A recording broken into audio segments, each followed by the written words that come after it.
Hello, everyone. Our program will begin in just a moment.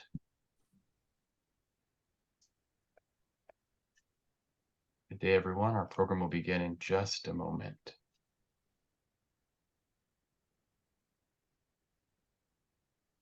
Good day and welcome to Advocacy Anywhere, powered by American Jewish Committee. Advocacy Anywhere is AJC's digital platform that enables you to engage with AJC's global expertise, content, and advocacy from wherever you are. 3.5 weeks ago, Hamas launched a ruthless war against Israel, the brutality of which we have not seen since the Holocaust. More than 1,400 people have been killed, including 30 Americans, and that number continues to rise. Over 5,400 have been critically wounded. 243 people from all over the world have been taken hostage in Gaza. Joining us today for a discussion on the critical importance of American support for Israel and why it must transcend party lines is a bipartisan coalition of former members of Congress who have united to establish the Former Members of Congress group, the Former Members of Congress for Israel group. Here with us are Representative Steve Israel from New York, Representative Elaine Luria from Virginia, Representative Lee Zeldin from New York, and Representative Ileana Ros-Lehtinen from Florida. And moderating our conversation, of course, former member of Congress and AJC CEO Ted Deutsch. After we hear from our guests, time permitting, we will take your questions. You may email your questions to questions@ajc.org. That's questions plural, or you can use the Q&A feature in Zoom. Ted, the floor is yours. Daniel, thanks very much, and it's great to be with everyone. It's especially terrific to be with good friends and former colleagues. This has been a really, Daniel, as you point out, it's been a really challenging time since October 7th for the community, for Israel, and for everyone who cares about this important moment that we're in, standing up against Hamas terror and supporting the Jewish community amid rising anti-Semitism here and around the world. That's why I was so thrilled about this effort to bring together former members of Congress to show the importance of standing together in a bipartisan way at a moment that demands that. And Congressman Israel, Congressman Luria, Congressman Zeldin, Congresswoman Ros-Lehtinen, Steve, Elaine, Lee, Ileana, thanks for joining us today. It really means a lot. You decided to come together to create this Former Members of Congress for Israel group. I am a proud member of this group. And if we could start, Steve, can you just tell us a bit about what led you to create this organization? What's the mission? What do you plan to do? And thank you so much for all you've done already. Sure. Well, thank you, Ted. Thanks for your leadership of AJC. They're very lucky to have you. And I want to thank my colleagues on this presentation for co-chairing former members of Congress for Israel, for instantly coming together on a bipartisan basis to support Israel. Two of our co-chairs, Congressman Adam Kinzinger from Illinois and Congresswoman Sherry Bustos from Illinois, are unable to join us. Kinzinger he's selling books. He's on book tour right now, has a new book coming out. As you know, I own a bookstore, so I'm very sympathetic and supportive of any former member of Congress selling books, so he could not be with us. And Sherry Bustos is traveling. Very briefly, look, when you leave Congress, it's not like you stop making a difference. You just have to learn how to make a difference in a different way.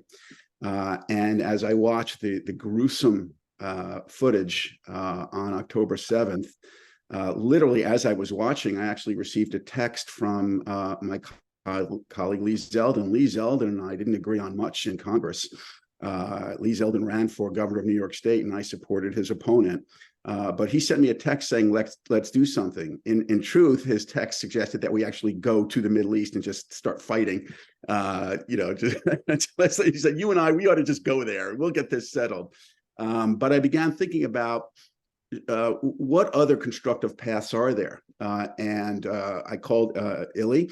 She and I, coincidentally, were scheduled to speak at a conference by Cornell University, which has been in the news lately, and the University of Tel Aviv in Tel Aviv on December 6th on the issue of politics and U.S.-Israeli relations. That was scheduled for December 6th.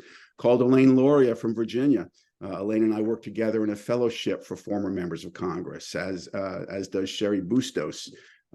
It was recommended that we call Adam Kinzinger, called Adam. Actually, I think it was Illy who called Adam. I'm not quite sure who it was, but somebody reached out to Adam, and he joined immediately.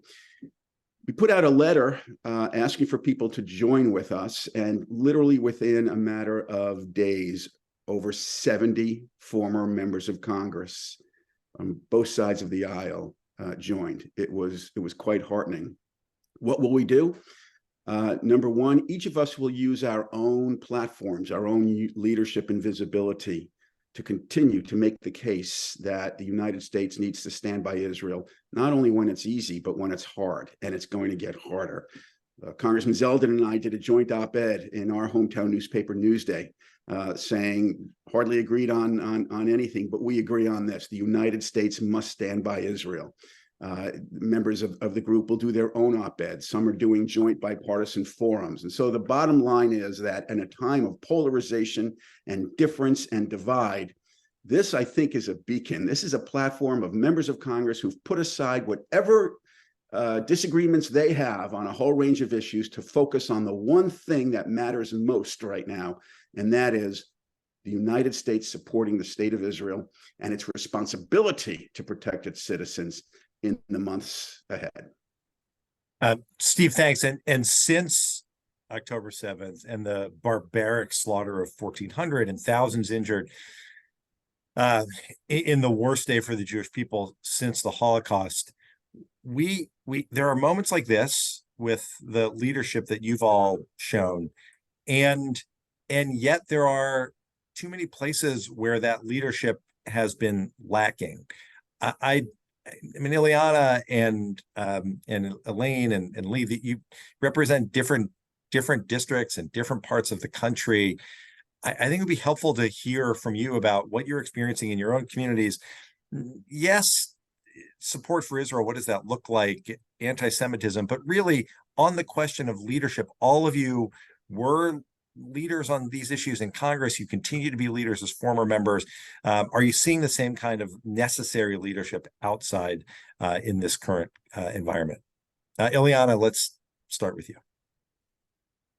Well, Ted, thank you so much for this opportunity to join you, a remarkable leader for the AJC. Although I know that they miss you in Congress, the nation and the world hails this new opportunity for you and for your family. I've had the honor of traveling to Israel numerous times with you in good times and hard times for Israel. And I've been always moved. One time we sat Shiva for the family of an IDF soldier who was killed by these terrorists, and I can attest to everyone, not that anyone needs my testimony of how you and your wife and Jill, you just, I mean, this is a cause that's near and dear to your heart, as it is to all of us. And I thank Steve Israel, an amazing leader. Leaders make a difference. We could have all just twiddled our thumbs and say, yeah, this matters to us. What can we do? But Steve Israel and Lee Zeldin, they got together and they said, we're going to do something about this. So thank you, Steve. Thank you, Lee. And Elaine and I, along with Adam and Sherry, we are so proud to be part of this team. And as Steve pointed out, within minutes, we had so many bipartisan members of Congress join in this fight. And like Steve said, this is the easy part. Now it's going to get tougher. You know, we wear our Israel pin, Israel US, we're intertwined, rah, rah, rah. But now it's when it's going to get tougher. Look at how we started with Ukraine. Ukraine, we've got to help Ukraine. Look at how it's gotten to be a very thorny issue. We cannot afford to have this happen to Israel. Ted, you and I have represented South Florida for so many years. We know how united our community is in favor of Israel, because Israel wants peace with all of its neighbors. The Abraham Accords, Israel wants peace with the Palestinians.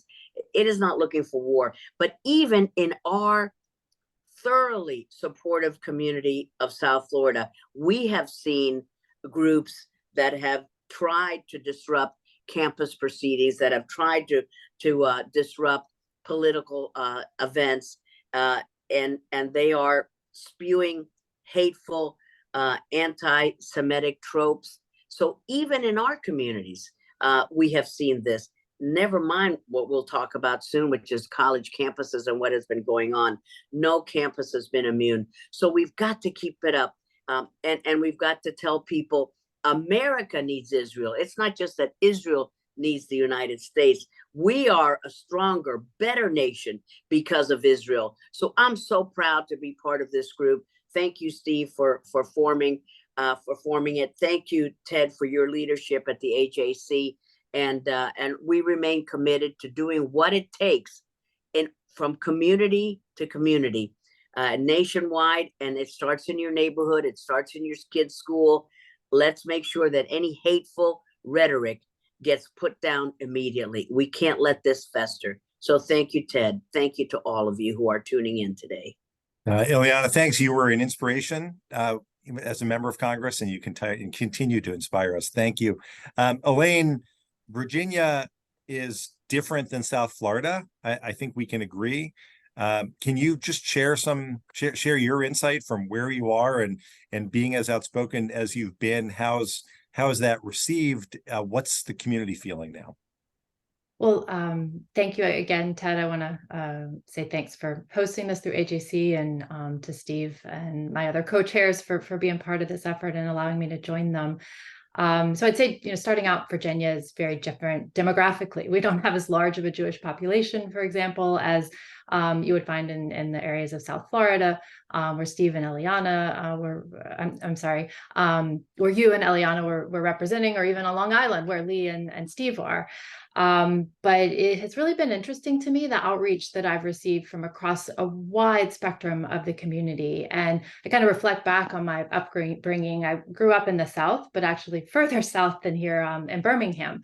And, knowing and understanding the history during the Civil Rights Movement, for example, and the strong connection between the Black community, especially the faith community, and the Jewish community, in that, I've really found a very strong outpouring, and many pastors who I've come to know over the years have reached out to me directly with their strong support for Israel, saying how important this is.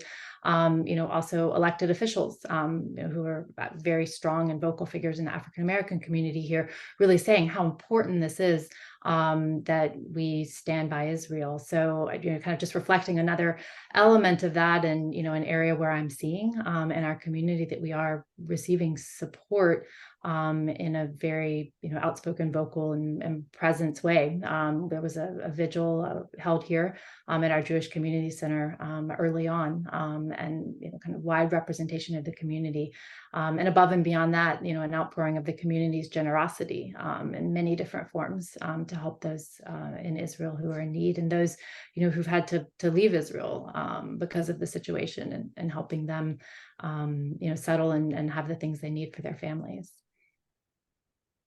Elaine, thanks.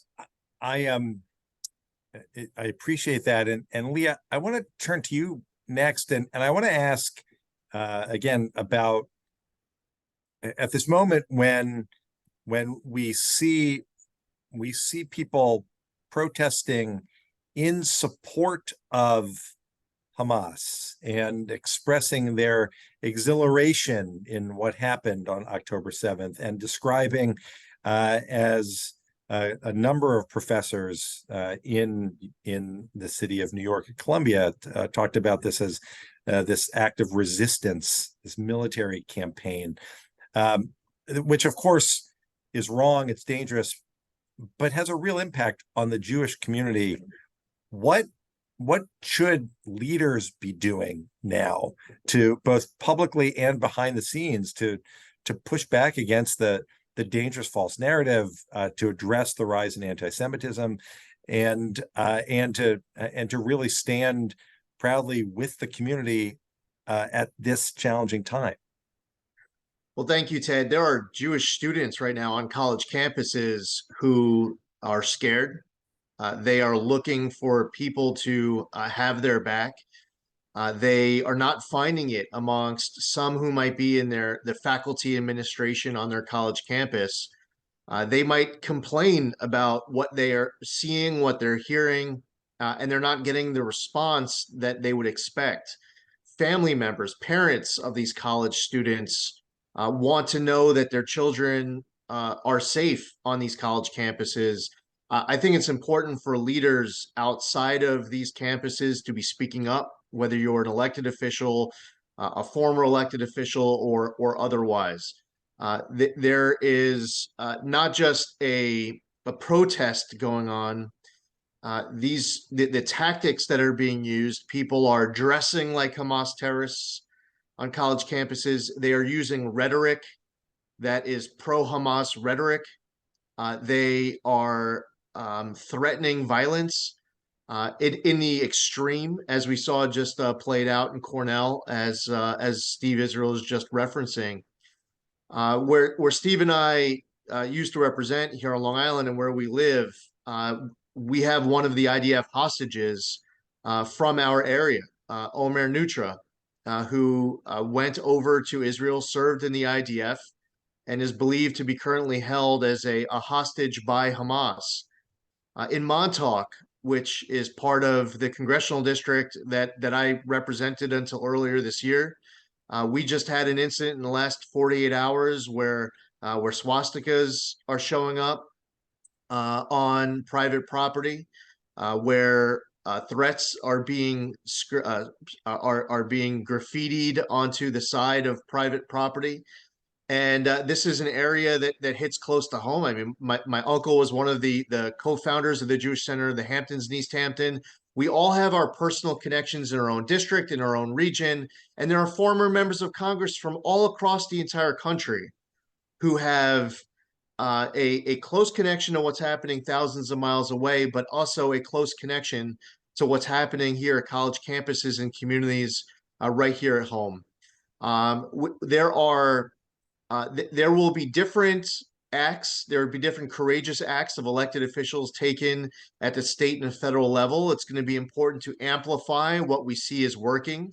If a state attorney general steps up in a particular way of utilizing leverage to achieve an outcome to protect Jewish students, there's encouragement that could be provided to other attorney generals elsewhere. If a governor in one state takes on a particular initiative that works, you can reach out to governors in other states, maybe in your own state, and advocate for what you're seeing done elsewhere. And at the federal level, I mean, speaking on my own behalf, I've long advocated for the adoption of the IHRA definition of anti-Semitism. We're in a moment where there isn't even an agreement on what anti-Semitism even is. There isn't even an agreement on how to write it. Do you have a dash in it? Do you not? What is it? And then you have elected officials or bureaucrats who are debating themselves as to what anti-Semitism is, when we need them to be leading with clear moral clarity. Now, specifically about AJC, I want to thank AJC for all the leadership for years. AJC took the leadership in creating the Caucus on Black-Jewish Relations a few years ago. I was honored to serve as one of the co-chairs with Debbie Wasserman Schultz, Deborah Lawrence, John Lewis, and Will Hurd. That would not have happened if not for AJC. And AJC couldn't have possibly made a better choice in asking Ted Deutsch to come on and serve in this capacity. I served on the House Foreign Affairs Committee with Ted. He was a strong, courageous voice on that committee. And as Steve pointed out, we don't always agree. Oftentimes we'll disagree. We might disagree passionately, but there are times like these where we need to come together. I remember Steve chaired the Democratic Congressional Campaign Committee, and we had a tough race. And afterwards, we got together at the Premier Diner in Comac on Long Island. And and for the public, they would know that Steve and I would be battling politically. And Comac Diner, Premier Diner didn't sell Manischewitz, but Steve brought a bottle of Manischewitz, and the look on the other patrons' faces as they see the two of us sharing Manischewitz, which is always the last on my list of preferential drinks of choice. Sorry, that's again just speaking on my own behalf. I'm sure that my other co-chairs here all love it.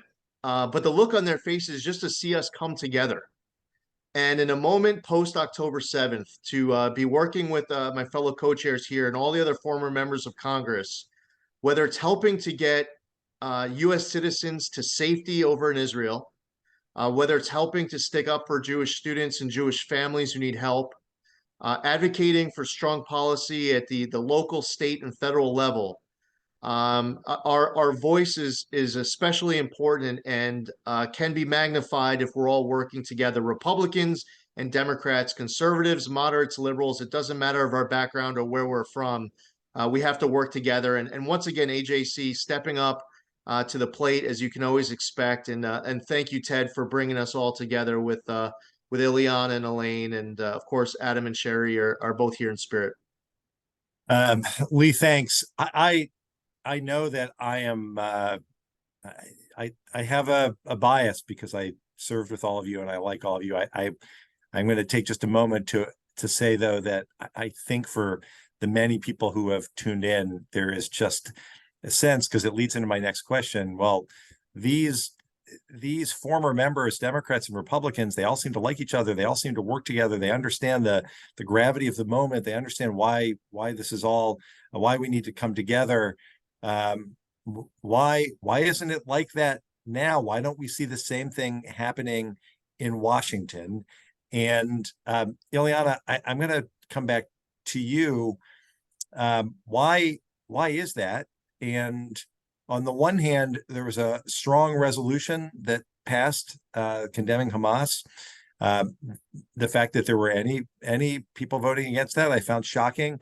But there, on the one hand, there's overwhelming support, and yet on the other, we see this back and forth continue that makes even replenishing replenishing the stockpiles that Israel needs to defend itself to be harder than it should be.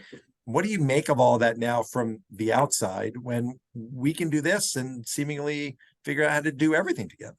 Well, outside of the circus tent, we do seem to have a clearer view of, maybe not of the clowns, but of all of the participants. And I think it's the makeup of the districts. We've talked about off camera about demographics and gerrymandering, and every election is a majority maker election, because the margins are so slim, and there are very few districts, maybe 30, less than 30, that are flippable. And so the stakes are high, and every vote is looked upon as a gotcha vote. But when we're looking at the safety and the security and the longevity of the only Jewish state in the world, the survival of Israel, we shouldn't be talking about politics. So we shouldn't be talking about partisanship, and it's way beyond that.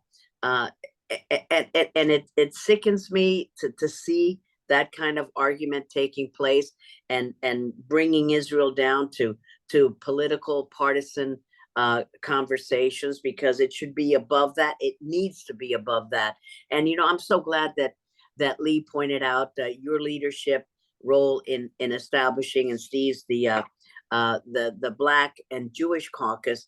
And I want to thank you, Ted, and my very good friend Debbie Wasserman Schultz, for we formed the Latino Jewish Caucus, and it's going stronger than ever, with Mario Diaz-Balart and Debbie leading it, and so many other members. So when it comes to Israel, we're finding that a lot more unites us than divides us, and we can talk about every other issue, loan forgiveness, and just so many domestic and international issues in which we have differences.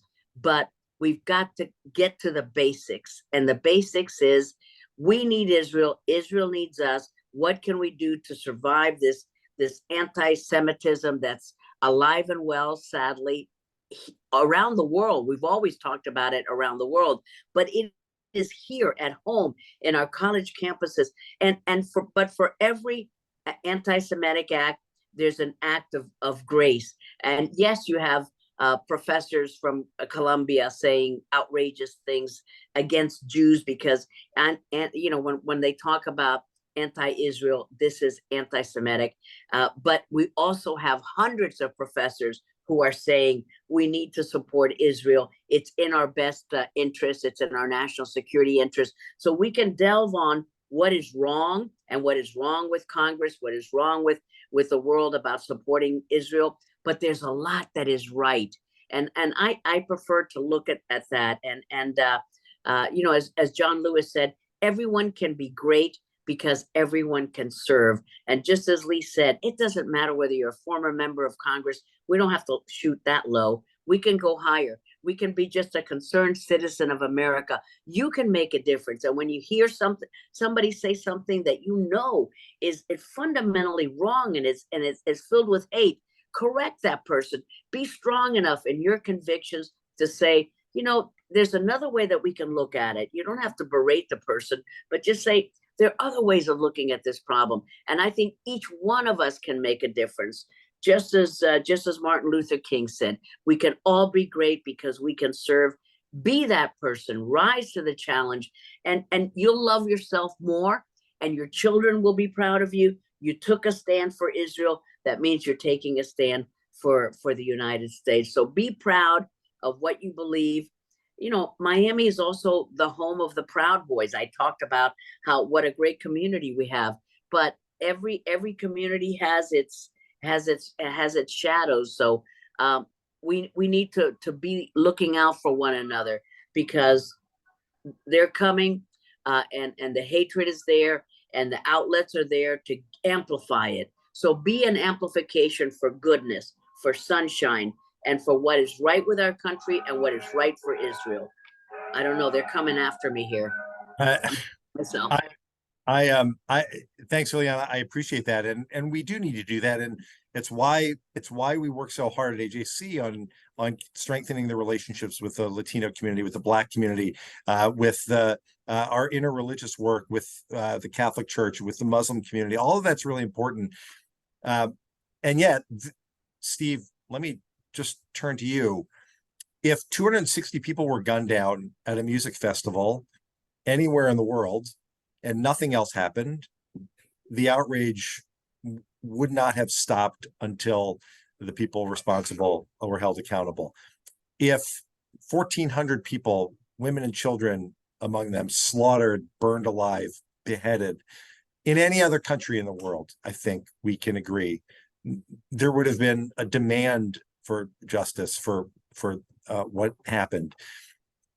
If hundreds of hostages, including Americans, were being held, again, the same. The expectation, as we know, would be that the government would act to defend its people. As we think about what Congress is doing, in particular, but you can broaden it if you like, what advice would you give to members of Congress now, leadership in Congress, to shift the debate and to ensure that we're always focused on the fact that Congress should be supporting Israel and doing what it's doing to defend its people, as you point out, just as any other country in the world, including and especially the United States, would do?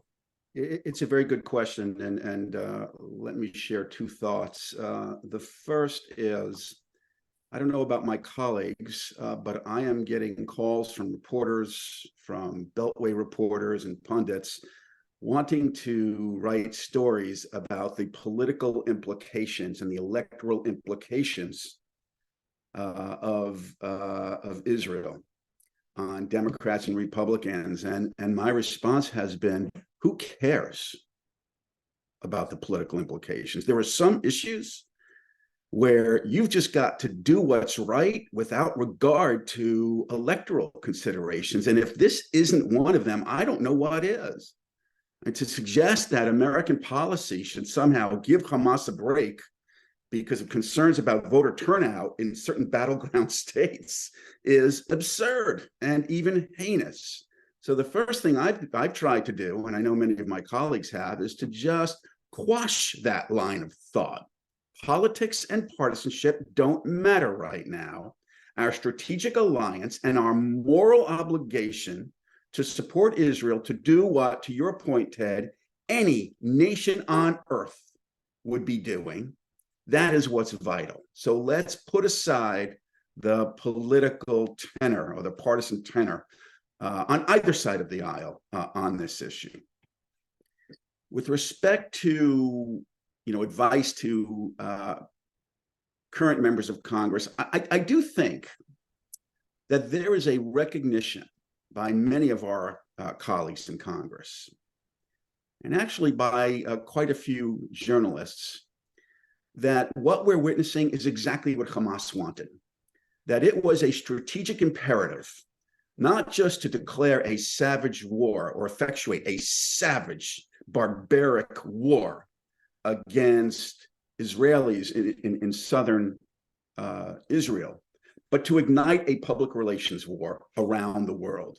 They knew, and we've seen this before, have we not? It's always the same pattern. Israel gets attacked, hearts and prayers and sympathies align with Israel. Israel responds, and those hearts and prayers almost instantly turn to condemnation, to worldwide condemnation. This is as predictable as my next breath.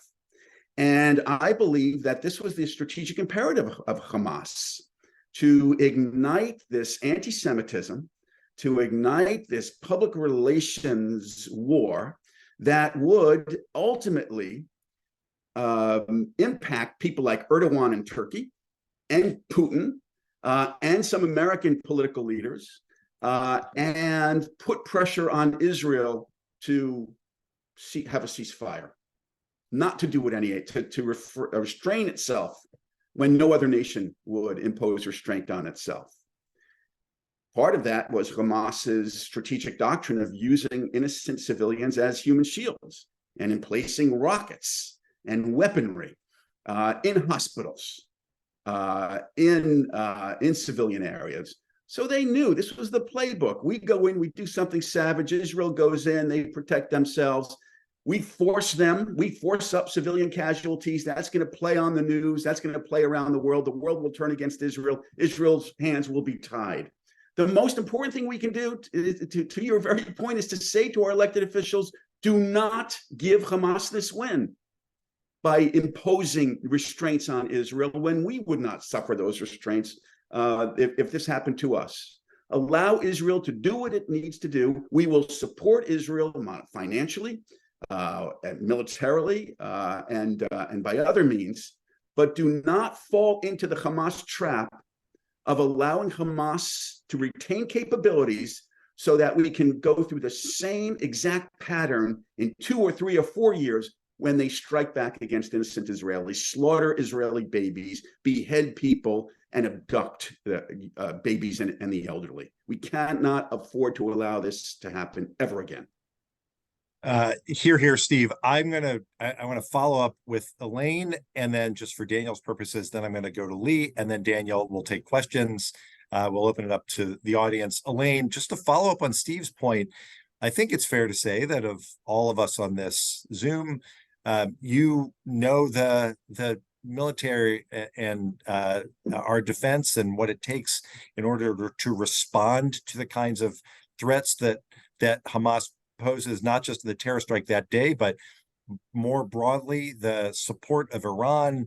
Can you talk to us about the impact of sending U.S. aircraft carriers to the region, the role that the United States plays in providing Israel with what it needs to defend itself, and also sending the message that it's sending to Iran and others to stay out? Well, certainly. I guess that's an element of my district that I didn't bring up, being that, we have the world's largest Navy base, 2 of the aircraft carriers that are deployed, as well as multiple ships. There's probably, if I just did a rough estimate, about 12,000 people at sea on ships deployed from here in Virginia, as well as the Amphibious Ready Group, the Marine Expeditionary Unit out of Camp Lejeune, and some of the other ships out of Florida, the Mayport area, as well as some permanently based in Rota, Spain, and Europe supporting. But this is a huge show of force. And, I always say when something happens, the first question the president, I think, always turns and asks and says, where are carriers?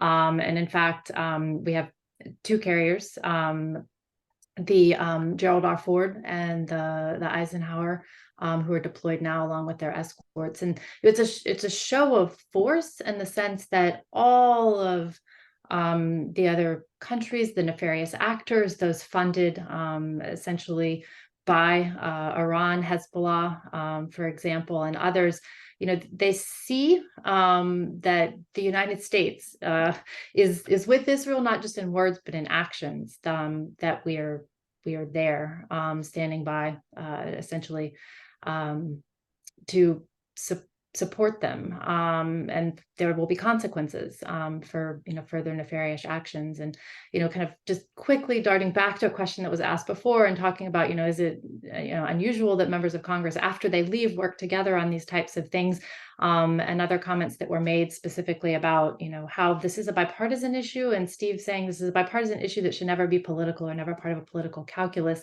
When Lee and I were in Congress together, we worked on some legislation to counter the influence of Hezbollah in Lebanon that went through the Foreign Affairs Committee. And so that's just an example. We were working together when we were in the House, and working together now to put this message forward.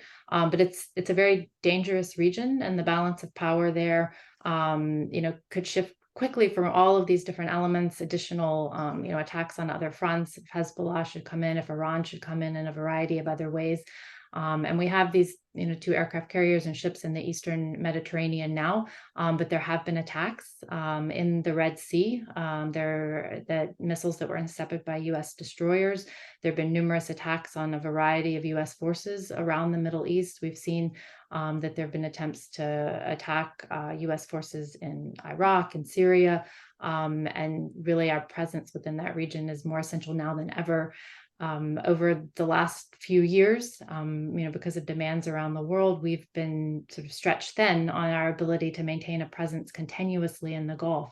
For decades, we always had at least one carrier. At times I deployed, there were 2, even one deployment, there were 3 carriers between the North Arabian Sea and the Indian Ocean, supporting our objectives and security needs within the region. And so the fact that we're back in force is very important and sends a very strong signal. But it's a dangerous region. I mean, the amount of trade and commerce that goes through the Strait of Hormuz, the Bab el-Mandeb, those choke points essentially are very vulnerable places for shipping.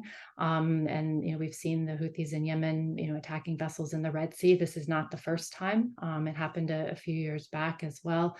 So the more presence that we can have in the region to secure, to ensure our allies, that we can help ensure stability, and help try to prevent the spread of this conflict for other actors to come in.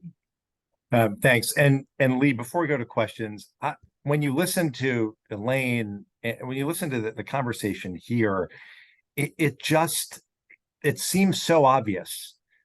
And the urge that we all have is to go out to people who equivocate, who let alone those who defend Hamas terrorists, or those who say that this is just far away and why do we care? And the urge is to just grab them by the shoulders and shake them and say, this seems like, how do you not get it? Given all of that, how do you approach the people in the community who aren't showing the leadership that we need, who aren't paying attention, who don't appreciate the connection that what's happening right now in Israel's war against Hamas absolutely impacts not just the people of Israel and our efforts in the region to seek peace, but those of us here at home, Jews and non-Jews alike? It's a great question, Ted. And while former members of Congress are coming together here for Israel, you don't have to be a member of Congress to be a key part of actually affecting that change you're asking about.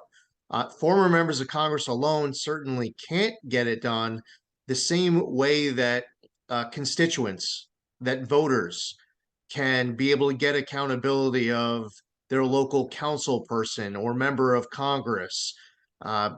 It's important that in these communities where you're seeing both pro-Israel supporters, you see Jewish families speaking out with their level of concern. You have others who are protesting. As I mentioned earlier, some are dressing like Hamas terrorists. They're using rhetoric that Hamas certainly advocates for and pushes themselves. If there is a local elected official in that particular area and they're not hearing the voice because those Jewish families are individually not willing to speak up, what might end up happening is that local elected official might feel like their constituency doesn't want to be supportive of Israel, that their constituency doesn't want to be supportive of the Jewish people. Maybe their voters don't believe that this is as big of an issue as others are making it out to be. So it's really important that that through AJC's leadership, and there are hundreds of people who are active, who are participating right now, and thank you to every single person who's tuning in. We all need to encourage everyone who we can get to speak up. And it's hard to do it alone, but we're not alone. We're all in this together, and we all need to speak up united as one under the leadership of an organization like AJC, inside of college campuses, on the streets. But to your question, which is such an important question, because there are some elected officials who are refusing to condemn Hamas. They won't even say Hamas's name. They won't call out the beheading of babies. They won't call out the raping of innocent civilians. They won't call out the executions or the kidnappings. And those elected officials should not get away with it. But I, as a former member of Congress on the east end of Long Island, or these other former members of Congress who are on this call, we can't bring that level of accountability to your elected official like you can, because you live in their district, you're one of their constituents, and whatever groups you're active in, whatever ways that you can mobilize others, that is going to be the most powerful way to ensure that that elected official who's refusing to say what they need to say and do what they need to do, that they will change their ways, knowing and fearing that they'll be held accountable if they don't do what's right. Here, and to that end, by the way, come to ajc.org, use our resources, our action plans for university administrators, for elected officials, for business leaders. Make sure that they're hearing from you, especially local elected officials who, as you point out, Lee, may not know how big an issue this is. Every phone call, every email, it all matters. So I appreciate for that. Daniel, let me turn it over to you for questions. Thank you, Ted. I'll start with a question from AJC Honorary President Harriet Schleifer. And Steve, I'll ask this to you, but others feel free to weigh in. Harriet's asking, how do we handle members of Congress, current members of Congress, who are spreading disinformation? We've seen allegations, for example, that Israel intentionally attacked the Gaza hospital, discrepancies in number of casualties, and misinformation like that. So how do we handle that? And secondly, what can the U.S. do to create an international protectorate over Gaza when the war is over? Well, Harriet, it's so wonderful that you're participating. I was actually going to make the point. I was scrolling through the attendees, and I was going to make the point that you were on this call. Harriet Schleifer, many of you know, my colleagues know, was a former leader at the American Jewish Committee.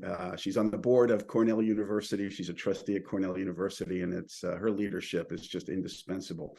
And still a leader at AJC. Still a leader at AJC. To answer your question, look, members of Congress, one of the first things you do as a member of Congress on day one is you take your oath to the Constitution, but you also sign a document that stipulates how you will handle classified materials and intelligence materials. It is one thing to have an opinion. Every member of Congress is entitled to an opinion.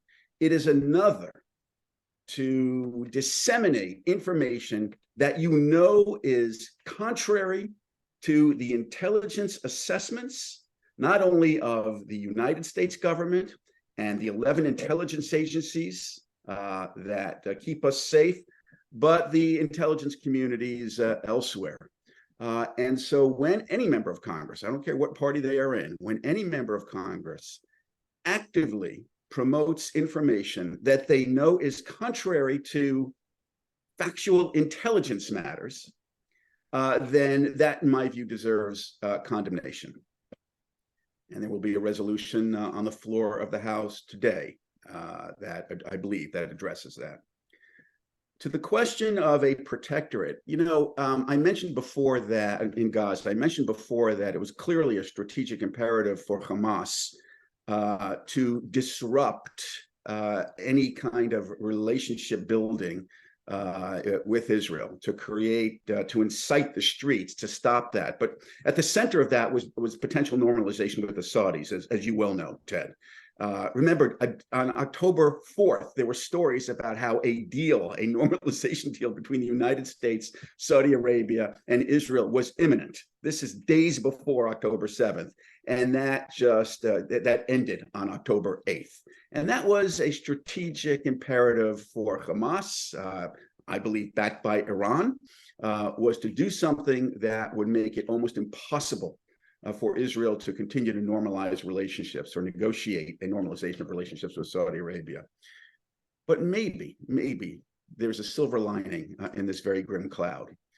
Maybe at a certain point, this creates an opportunity for a new normalization for the Saudis, for the UAE, for others, to help rebuild Gaza after Hamas is destroyed, so that it has the capacity to live in peace with Israel. Remember, Israel left Gaza on its own, unconditionally, without a treaty or an agreement in 2005, hoping that a prosperous and democratic state would arise. Instead, a terrorist state is what arose.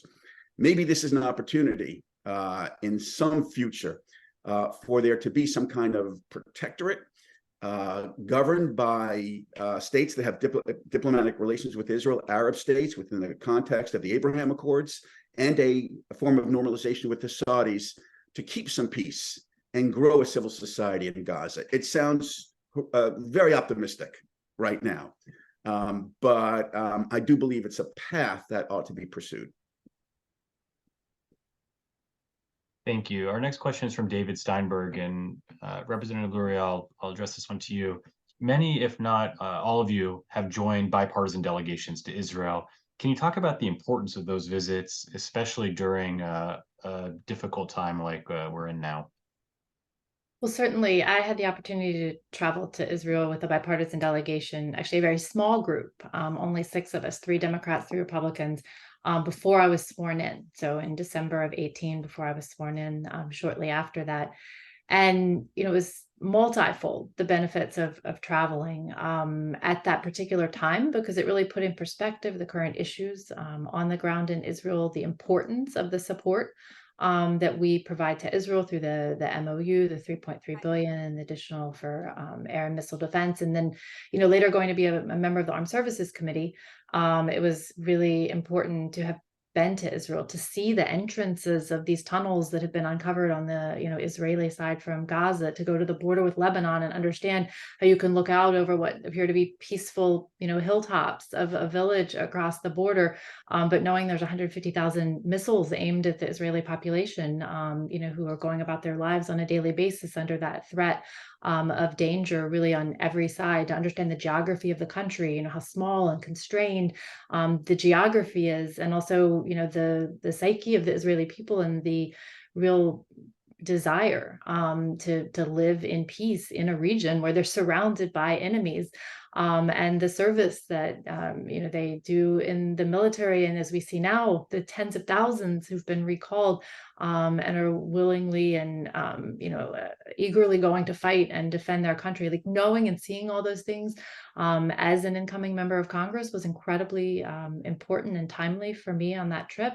And also the relationships I built. When you come into Congress, you might know a few people who you've crossed paths with, who you, who also are in the same state or region as you, but being able to build those relationships in a bipartisan way with very diverse members of Congress from different backgrounds, different types of districts, and really different political ends of the spectrum was beneficial, because when these issues came up, I mean, those were people who I traveled to Israel with, who I could turn to and say, let's work on these issues together, when otherwise I probably wouldn't have, had any connection specifically.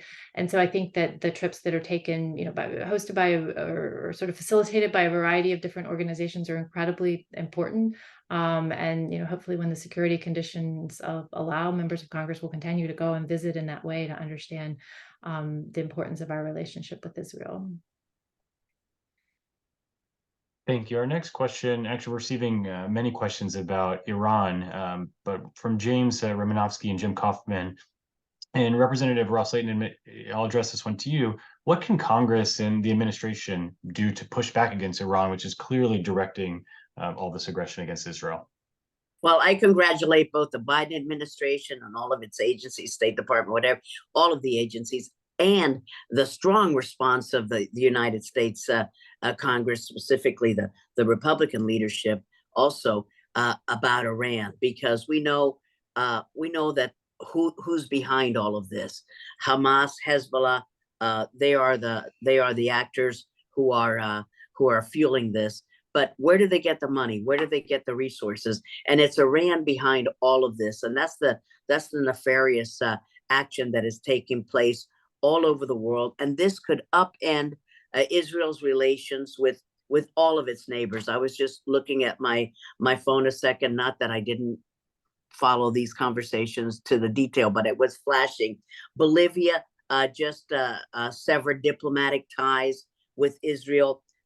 Colombia and Chile recalling their ambassadors today because of Hamas's horrific, because of not because of Hamas's horrific actions. No, they're castigating Israel for what they've said are outrage over civilian casualties.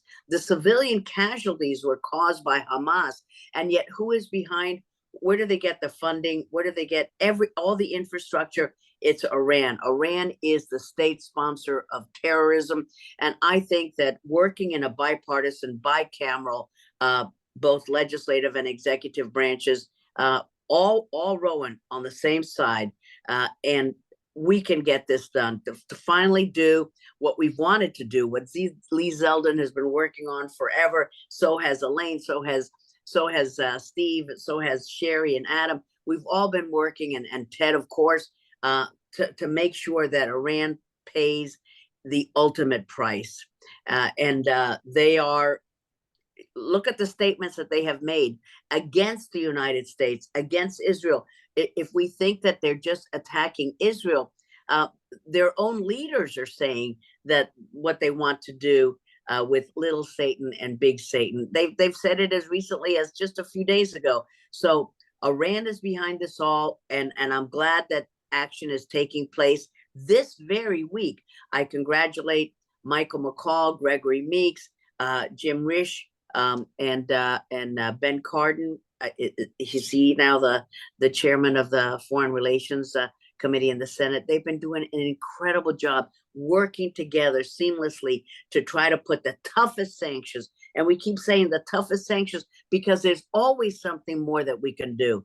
And this week they're going to take more action, and we're going to keep doing it until this horrible regime is eliminated, and when the people of Iran can breathe free, and the people all over the world who wants to live under tyranny, who wants to live under dictatorial rule. We all want to be free. I was born in Cuba. We had to flee because no one wants to live under that system.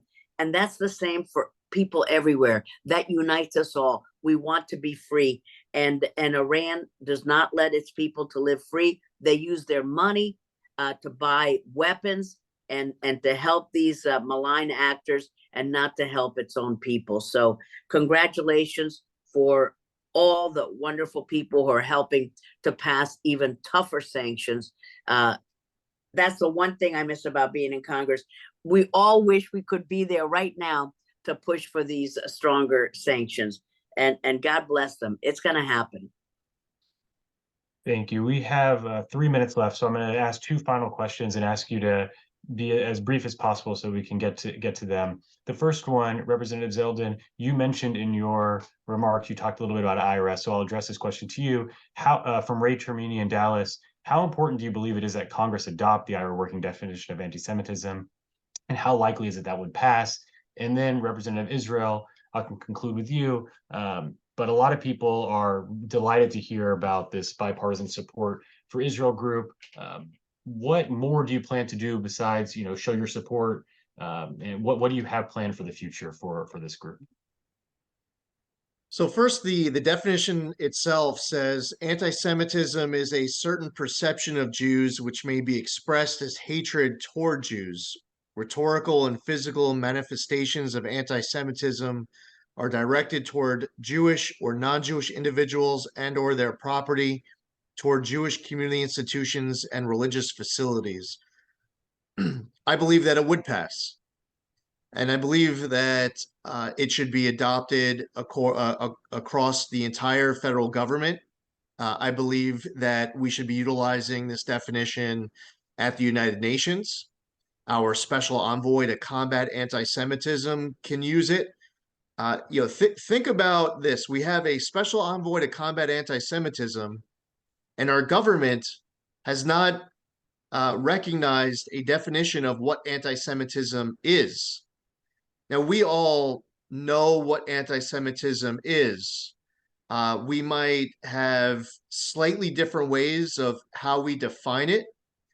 But if you asked us on this call, how do you define anti-Semitism, there would be certain consistencies amongst everyone's answer of the hundreds of people participating in this forum.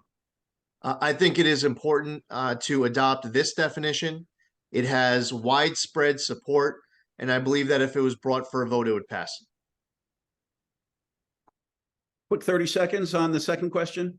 Look, every former member of Congress has their own sphere of influence. And so each of us is deploying with our influence. And so some of our members have done op-eds in newspapers, speaking to their constituents. Others are talkers. You see them on cable news. So we provide talking points and briefings to make sure that they are countering false narrative with actual facts. Some are doing community forums. Some are calling editorial boards when they believe the editorial boards need more information. So we're going to use every tool in our toolbox to ensure that our voices are projecting in support of Israel's responsibility to defend itself and America's responsibility to protect its long-term national security interests. All right, Daniel, I'm going to jump in here. Members of Congress, members of the House, at least know how to stick to an allotted amount of time. I'm Steve. I'll just follow up on what you just said by making sure that you know that AJC is here to be your partner in all of the work that you're doing. I will speak on behalf of all of us at AJC, everyone who tuned in today. This is a terrific moment in a really challenging environment. To be able to hear from all of you with your diverse viewpoints, united as strongly as ever in support of Israel and the Jewish community, sends a powerful message, not just to AJC, but to everyone in the community. Your leadership matters as much now, if not more, than it did when you were in Congress. I am grateful to be counted among this group of former members of Congress who are helping your efforts, Steve, and to you and Ileana and Elaine and Lee. Thanks for joining us today.